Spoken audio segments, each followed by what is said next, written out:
Hey guys, so I am in my office, and around this time, working in disability services, we get a lot of requests as we're nearing the end of the semester for students who are seeking accommodations.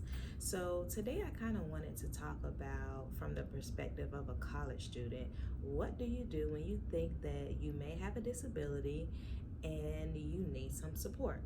But before I get started, please be sure to like, share, and subscribe to my channel.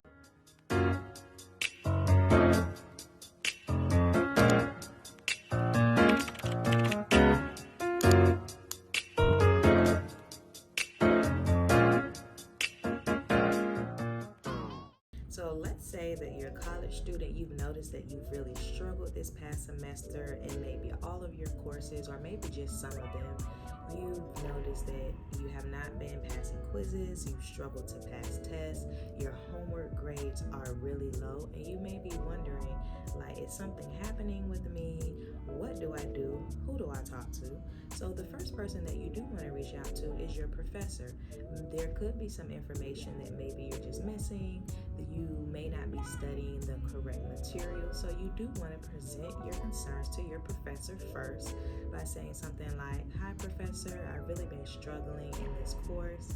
Could you kind of point me in the right direction of where I should be looking to find this information, or how I can just better myself within your class so that I can pass?" That's the first person you want to talk to. Your professor is always your first go-to.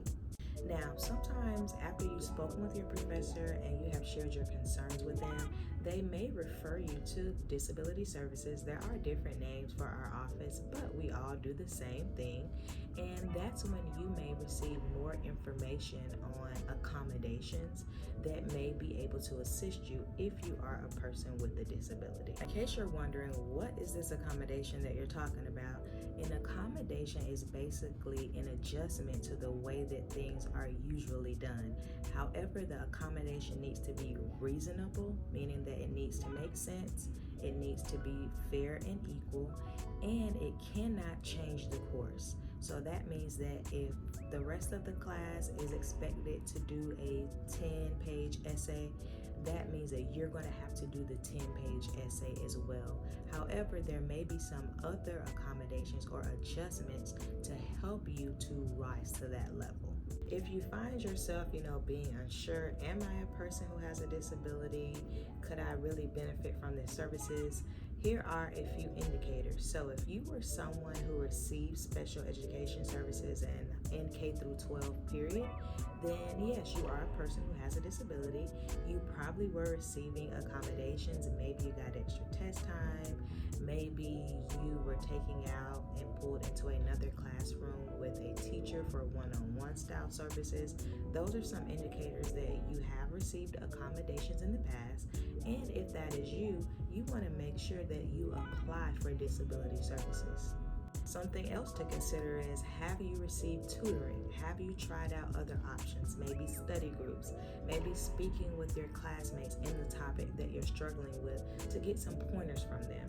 If you have not tried any of those options, then that's a place that you may want to start at. However, if you have and you actually went to those or you actually tried those options on a regular basis, that you really put your all into, not just, I went to tutoring, once last semester, it didn't help. No, you actually were on a study schedule, on a tutoring schedule, and you noticed that those type of options still did not work for you, then you may want to look into disability services again to see if there are some accommodations that may better fit you. Now, once you have tried out all of those other options that I discussed, you may find yourself within disability services. So the first thing that we like to ask for is documentation, or something that states your diagnosis or the issues that you may be currently experiencing. This may look like a 504, an IEP, a letter from your doctor, maybe your medical history. Those are some things that are going to assist us in making sure that we provide you with the correct accommodations. Now, what if you don't have any documentation? You don't even know what a 504 or an IEP is? That's perfectly fine, because disability services will most likely give you a few leads on how you can be tested. Sometimes on college campuses, they already have testing clinics there who work with students at a discounted rate or sometimes free so that they can receive the academic testing that they need because this testing is very expensive. If that is not available on your campus, then Disability Services will most likely provide you with a list of clinics in the area that you can go to. What actually happens once you get into Disability Services, once you're actually registered with the office, there's going to be an interactive discussion between you and the person that you're working with regarding your concerns, regarding what it is that you're actually needing, and then they're going to look at some accommodations that may best fit you. You're going to talk about those accommodations, they're going to explain them to you, and then they're going to work with you to get them set up with your professors so they know that you're registered with the office. It's really like an easy process. Once you have gotten signed up, you've gotten your documentation and all of that. If you have any questions about your accommodations or extra accommodations, anything regarding disability, you always want to make sure that you reach out in a timely manner to the person who was assisting you so that they can best serve you. You also want to remember that accommodations, the basis of accommodations are to level the playing field with individuals who don't have a disability. So basically, you want to make sure that you have a fair shot of passing whatever courses that you need to pass. However, the class is not going to be changed. You're still going to have to complete those same assignments. You're still going to have to do those same tasks. So that is something that you want to keep in mind.